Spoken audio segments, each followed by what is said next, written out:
여러분 반갑습니다. 네, 윤종록입니다. 여러분 500년 전에 대항해 시대가 열린 것 아시죠? 네, 그 당시에 인간은 지구가 평평한 줄 알았습니다. 따라서 배를 타고 멀리 나가는 것을 두려워했습니다. 그런데 과학적으로 지구가 둥글다는 사실이 밝혀졌습니다. 이제 한 방향으로 끝까지 가면은 지구 끝에서 다시 내가 서 있는 자리로 돌아올 수 있다는 사실을 알게 된 거죠. 이때부터 우리는 용기를 얻게 됩니다. 먼 바다지만 한번 나가보자. 과거에는 바다 끝에는 낭떠러질 거다 해서 두려워했지만은 도전을 하게 됩니다. 이제 데이터 시대가 왔지만은 그 당시에 대항해 시대에서 바다를 건너가는 수단이 필요했겠죠. 그것이 뭘까요? 멀리 안전하게 갈 수 있는 튼튼한 배가 필요했던 겁니다. 튼튼한 배를 가진 자가 대항해 시대의 패권자가 되는 거죠. 근데 지금 현재 데이터 대항해 시대가 열렸습니다. 우리가 하루 지나고 나면은 전 세계인들이 만들어내는 데이터의 양이 다 합해보면은 63빌딩을 컴퓨터로 꽉 채우고 거기다 저장해야 될 만큼 많은 데이터가 에브리데이 날마다 쏟아지고 있습니다. 데이터의 바다는 점점 넓어지고 있다. 과거의 대항해 시대의 패권자가 되기 위해서 튼튼한 배가 필요했다면은 데이터 대항해 시대 거대한 바다를 건너가는 배가 무엇일까? 이런 데이터의 바다를 건너는 배가 뭘까요? 이 배는 눈에 보이지 않습니다. 손으로 만질 수 없습니다. 그러나 대단히 중요한 배입니다. AI라는 배가 필요합니다. 다양한 AI, 튼튼한 AI라는 배를 통해서 모든 산업이 현재 바뀌고 있다. 그래서 저는 데이터 대항해 시대가 열렸다. 그래서 오늘 주제인 농업의 미래, 이제 우리 농업도 데이터 대항해 시대에서 피할 수 없는 현상에 와 있다. 그래서 우리나라를 먹여 살렸던 기술들이 과거에 IT, 중화학, 많은 기술이 있었지만은 이제는 농업을 포함해서 의료, 제약까지를 포함한 생명과학이 우리나라를 먹여 살릴 중요한 주제가 됐다. 따라서 농업도 이제는 생명과학이라는 거대한 우산 밑에서 생명과학 입국이라는 중요한 정책적인 지원을 받을 필요가 있다. 이런 생각을 하면서 오늘 이 자리에 섰습니다. 자, 우리나라를 지탱해온 힘을 한번 살펴보겠습니다. 1973년에 우리나라가 중화학 입국을 선언했습니다. 우리나라는 원유가 단 한 방울도 나오지 않습니다. 철광석 단 한 톨도 나오지 않습니다. 그러나 정말 바보처럼 중화학 입국 선언했고요. 이게 성공했죠. 우리나라 전체 GDP의 40%를 중화학이 차지할 정도로 중화학 입국 성공했습니다. 그러다가 1983년에 우리나라가 다시 정보통신 입국이라는 또 하나의 나무를 심게 되죠. 그 당시에 83년에 우리나라 정보통신이 얼마나 열악했는지 아십니까? 그 당시에 백색 전화 한 대 값이 아파트 한 채 값일 정도로 귀했습니다. 백색 전화 하니까 여러분 깜짝 놀라셨죠? 하얀 색깔의 전화가 아니라 워낙 귀하니까 내가 소유하는 전화는 백색 전화, 나라에서 빌려 쓰는 전화는 청색 전화 이렇게 표현했습니다. 백색 전화 한 대 값이 아파트 한 채 값일 때 감히 우리나라가 정보통신으로 먹고 살겠다. 정보통신 입국 선언했습니다. 여러분, 지금 현재 우리나라 경제를 지탱하는 부분이 ICT 산업이라는 것 잘 알고 계시죠? 2017년에 우리나라 전체 무역 흑자가 957억 달러 발생했습니다. 대한민국 전체 957억 달러 무역 흑자 중에서 ICT 산업 한 군데서 무역 흑자가 얼마일까? 놀랍게 955억 달러였습니다. 만약에 그 해에 우리 ICT 산업이 수출 수입이 똔똔이었다면 대한민국 무역 흑자는 단 2억 달러에 불과합니다. 정보통신 입국 성공했죠? 그러나 2020년을 기점으로 해서 중국이 메모리 반도체 하나 빼고 나머지 ICT 전 영역에서 한국과 같거나 추월하기 시작합니다. 중화학 입국에서 우리가 세계 가장 역동적인 제조업을 만들었다면 지금 현재 25년간 우리나라가 세계 1등 조선업 수출국이었지만은 지금 현재 조선업은 애물단지가 됐죠. 앞선 두 개의 입국, 나라를 세우는 경제의 주제들이 현재 역동성을 잃어가고 있다. 고목이 돼가고 있다. 새로운 나무를 하나 심어서 미래의 열매를 담보할 수 있어야 된다. 어떤 나무를 심을까? 이것이 오늘 주제인 생명과학이라는 나무입니다. 생명과학이라는 나무를 통해서 앞으로 미래를 담보하지 않는다면 우리 경제에 미래 없다. 저는 단언합니다. 따라서 오늘 이 시점을 기점으로 해서 2021년은 대한민국이 생명과학으로 나라를 살리겠다. 이런 변화의 모멘텀이 되기를 기대합니다. 여러분, 전 세계 GDP를 총 합하면 얼마인 줄 아십니까? 200여 나라의 GDP를 다 합하면 80조 달러입니다. 그 중에서 오늘 주제인 생명과학이 차지하는 부분이 18조 달러, 약 20%가 넘죠. 이 생명과학은 아까 말씀드렸듯이 의료보건, 제약, 식품 다 합쳤을 때 이 정도 나옵니다. 근데 아까 ICT에서 우리나라가 세계에서 으뜸이라고 그랬죠? 전 세계 ICT 총 시장의 합은 4조 달러에 불과합니다. 4조 달러에 불과하는 ICT 시장에서 우리나라가 몇 퍼센트를 차지하고 있느냐? 8%를 차지하면서 대한민국 경제를 먹여 살리고 있습니다. 4조 달러에서 8% 차지하는 ICT 산업이 우리를 먹여 살리고 있는데 현재 생명산업 전체 18조 달러에서 우리나라가 차지하고 있는 부분이 몇 퍼센트냐? 놀랍게도 0.8%입니다. ICT 8%라고 그랬죠? 10분의 1밖에 안 됩니다. 저는 앞으로 0.8%인 이 시장을 8%까지 10배로 높이지 않는다면 대한민국 경제에 미래 없다. 역설적으로 해석한다면 0.8%밖에 차지하지 않았기 때문에 앞으로 더 차지할 가능성이 훨씬 높은 분야다. 긍정적으로 생각해 봅니다.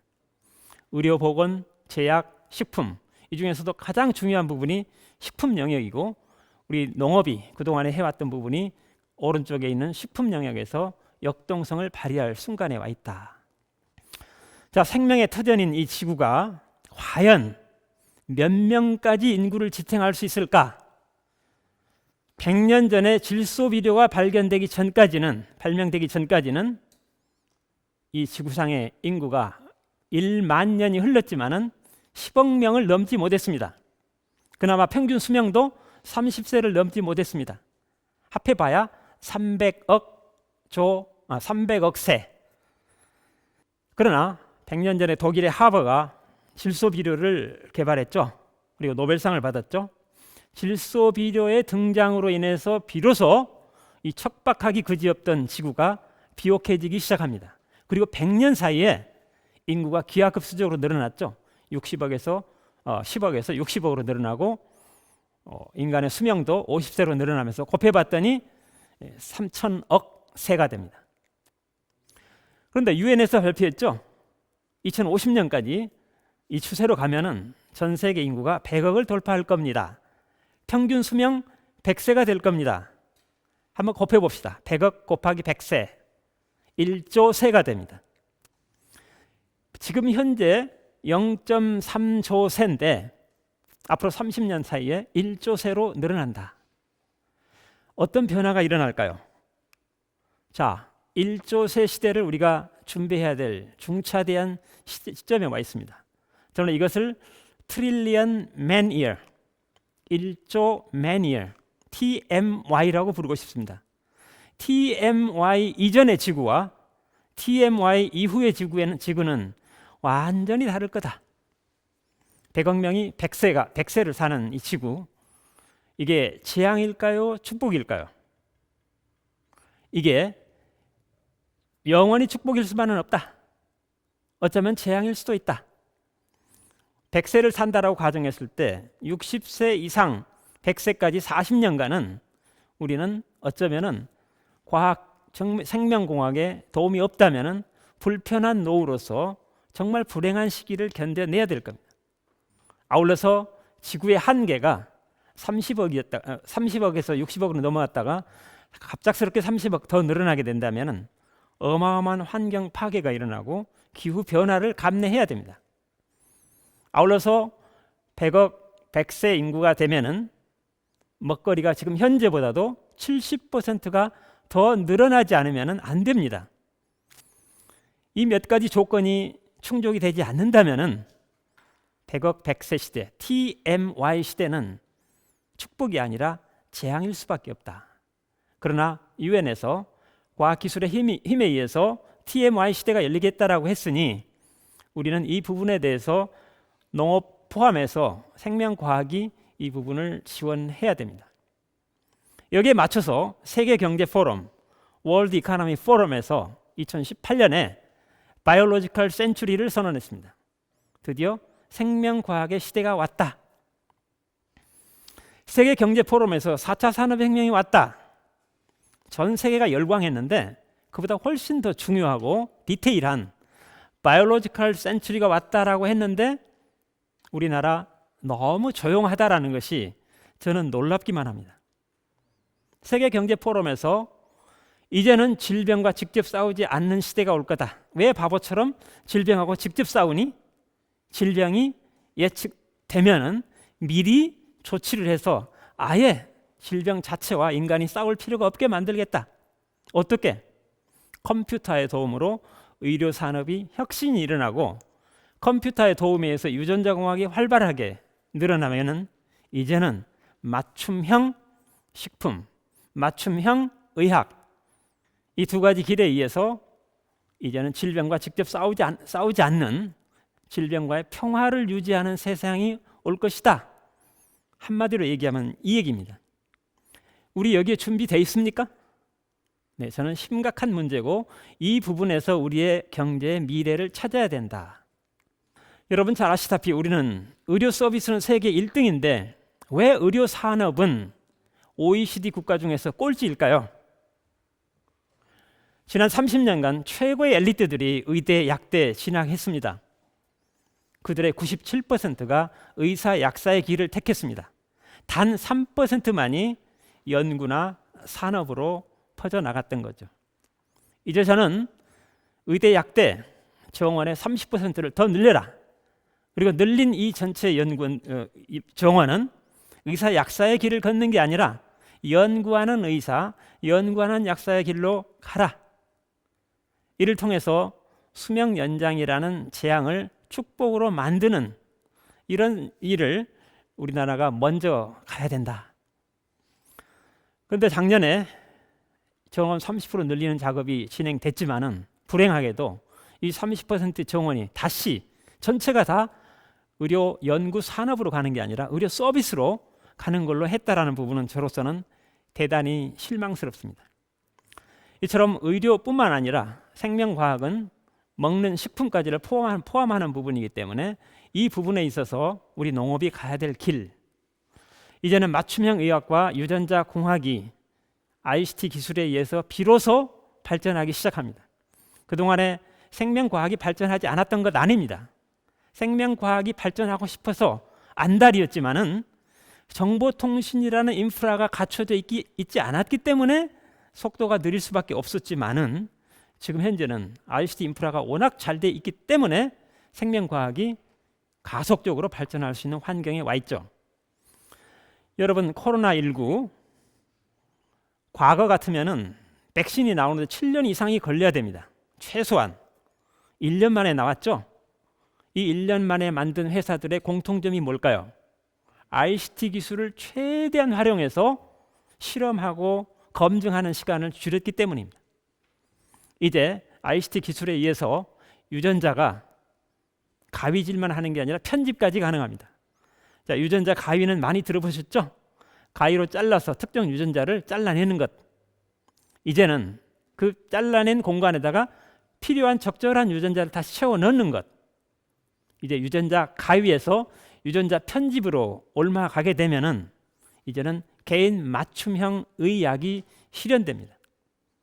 우리가 의학 약학이 최대한 발전된 시기라 하지만은 현재 의학 약학의 수준은 기성복 하나를 여러 사람이 같이 입는 수준입니다. 다행히 내 몸이 기성복에 맞다면 다행이겠지만은 내가 너무 크다거나 너무 작다면 불편하기 짝이 없는 옷이죠. 이제 유전자의 편집 기능에 의해서 나에게 딱 맞는 기성복이 아니라 맞춤복을 만들어내는 의학이 실현이 되는 발판이 마련됐습니다. 의학뿐만 아니라 생명과학에서 가장 중요한 건강식품, 우리가 먹는 식품, 이제 우리 먹는 식품도 내 체질과 내 체형에 따라서 달라져야 됩니다. 네덜란드에 있는 어느 토마토 농장을 지난해 방문했습니다. 그 농장에서 만들어내는 토마토의 종류가 자그마치 300가지나 됩니다. 이 300가지의 토마토는 어떤 토마토는 샐러드 전용, 어떤 토마토는 익혀서 먹는 토마토, 어떤 토마토는 당뇨 환자에게만 먹는 토마토. 이미 유전자의 편집 기능은 우리 농업에서 개인 맞춤형 건강식품으로 업그레이드하는 그런 수준에 와 있다. 이제 식품은 인간에게 에너지를 공급하는 수단으로서의 식품이 아니라 그것 더하기 먹는 것 그 자체로 약이 돼버리는, 내가 몇 년 후에 어떤 병에 걸릴 가능성이 몇 %야, 따라서 몇 년 전부터 당신은 이런 종류의 음식을 미리 먹어야 돼, 몇 년 후가 됐을 때 나는 그 병을 피해갈 수 있는 이런 부분들이 우리가 앞으로 도전해야 될 부분이다. 이제 식품 산업의 혁신의 주체가 두 가지가 제시가 됐습니다. 트릴리언 매니어, 100억 명의 100세 시대가 되면은 인구는 25%밖에 늘어나지 않았지만은 실제 식량 산업은 현재보다도 70%가 더 필요한 시대가 오게 됩니다. 여기는 일반 아날로그 농사로서는 불가능합니다. 그래서 이번 세미나의 주제가 디지로그죠. 이제는 스마트 농업이 필요하다. 씨앗만 아날로그 토양에다 뿌려놓고 이것이 생산돼서 수확할 때까지의 전 과정은 디지털 농사로 대체하는, 아울러서 아까 말씀드렸듯이 식품 자체가 에너지 공급원으로서의 식품은 이제 끝났습니다. 그 위에 미리 예방할 수 있는 약의 개념이 식품에 같이 원천적으로 들어가 있기 때문에 이제는 식품 산업, 농업이 단순한 농업이 아니다. 이제는 생명과학이다. 이렇게 업그레이드가 될 필요가 있다. 여러분, 이런 통계 보셨습니까? $1어치의 식품을 생산해내면은 이것이 소비, 유통되는 과정에서 $2어치의 사회적 비용을 발생한다는 것입니다. $1어치의 식품이 생산이 되면은 $2어치의 사회적 비용이 발생한다. 얼마나 아이러니입니까? 이제는 사회적 비용을 얼마나 줄일 수 있느냐, 대단히 중요한 요소입니다. 현재 1톤의 고기를 생산하는 데 필요한 물의 양이 15,000톤이나 필요합니다. 소가 평생 먹는 물 더하기 소가 평생 먹은 풀을 기르는 데 필요한 물까지 합하면은 1톤의 고기를 만드는 데 15,000톤의 물이 필요하다는 얘기입니다. 만약에 우리가 식물에서 바로 인조적으로 고기를 만들 수 있다면, 인조고기를 만들 수 있다면은 단 500톤의 물이면 충분하다 이겁니다. 이제 식품 산업은 이제는 이 디지털과의 결합을 통해서 시너지를 높이고 에너지원으로서뿐만 아니라 약의 기능이 원천적으로 포함되고 사회적인 비용을 획기적으로 절감할 수 있는 기술, 이것들이 생명과학이라는 관점에서 농업이 지향해야 될 부분이다. 저는 이렇게 생각합니다. 여러분, 실리콘밸리가 어느 나라에 있는지 다 아시죠? 네, 미국 캘리포니아 산호세, 거기 어느 대학이 있습니까? 스탠포드. 여기까지는 다 아시죠? 그러나 아까 얘기했듯이 ICT 시장은, 실리콘 시장은 $4조 불과합니다. $10조 되는 식품 산업의 메카 푸드밸리가 어느 나라에 있습니까? 경상남북도만한 땅 네덜란드의 와게닝겐에 있습니다. 세계 1,500개의 식품 회사가 거기에 포진되어 있습니다. 세계 최고의 생명과학대학 ICT 스탠포드처럼 생명과학 넘버1 와게닝겐 대학이 거기 있습니다. 이러한 인프라를 근간으로 해서 현재 네덜란드는 농업 수출 미국 다음으로 2등입니다. 왜 농업 수출 2등 국가가 아니라 캐나다가 아니라 중국이 아니라 호주가 아니라 경상남북도만한 땅 네덜란드일까요? 현재 네덜란드의 1년 농업 수출은 1,100억 달러, 우리나라의 딱 15배입니다. 농가당 경지 면적 우리의 15배입니다. 세계 최고의 농업 특허가 이 나라에 다 몰려 있습니다. 아까 말씀드렸듯이 이제는 토마토라 하더라도 300여 종의 토마토의 DNA를 분석을 해서 유전자 편집을 통해서 자유자재로 만들고 있는 나라가 푸드밸리다. 이제 우리나라는 적어도 아시아의 푸드밸리가 태평양 동쪽 끝에 있는 우리나라가 푸드밸리로 거듭나야 된다. 여러분, 우리가 변변한 자원이 없다 한탄하고 있지만은 전 세계에서 아무도 갖고 있지 않는 유일한 정말 유니크한 유산이 하나 있습니다. 갯벌입니다. 우리는 천지가 갯벌이죠. 네, 그러나 전 세계에 갯벌이 단지로 조성되어 있는 데는 단 5군데밖에 없습니다. 그 중에서 면적 1등, 유기물 분해 능력 1등, 머드 함량 1등, 대한민국 갯벌입니다. 이제 우리는 갯벌을 다시 발견해내야 됩니다. 전 세계의 허파가 어딜까? 아마존의 정글, 누구나 다 인정하시죠? 그러면 전 세계 바다의 콩팥이 어딜까? 저는 단언코 대한민국의 갯벌이다. 군산에 있는 국립갯벌연구소에 가봤더니 갯벌의 면적당 가치가 농토의 1000배라고 나와 있습니다. 바다 생태계의 중심인 갯벌, 이제 우리는 중요한 생명과학의 터전으로 삼아야 될 필요가 있다. 우리나라 갯벌 코드를 이용해서 우리의 농수산물을 브랜드를 업그레이드 해야 됩니다. 왜 똑같은 조기가 우리나라 연안에서 잡힌 것은 맛도 좋고 값도 비싸고 똑같은 바다인데 중국에서 잡힌 조기는 맛도 없고 값도 쌀까? 그 원인이 갯벌에 있었습니다. 우리나라의 갯벌 코드를 브랜드화해서 우리나라에 나오는 모든 수산물은 코드 넘버를 붙여서 메이드 인 코리아 빼고 갯벌의 브랜드를 앞세워서 우리 갯벌을 가치를 높여야 됩니다. 자, 이쯤 되면은 경제의 미래가 뭘까요? 중화학, ICT, 그 위에 있는 게 생명과학이죠. 이제 생명과학은 경제의 미래다. 네덜란드의 어느 회사를 가봤더니 슬로건이 Growing the Future. 우리는 토마토를 만드는 회사가 아니라 미래를 기르는 회사다. Growing the Future. 생명과학은 경제의 미래입니다. 그러나 이 생명과학은 튼튼한 ICT라는 기초가 있기 때문에 가능합니다. 이제 생명은 경제 가치의 최후의 영역이다.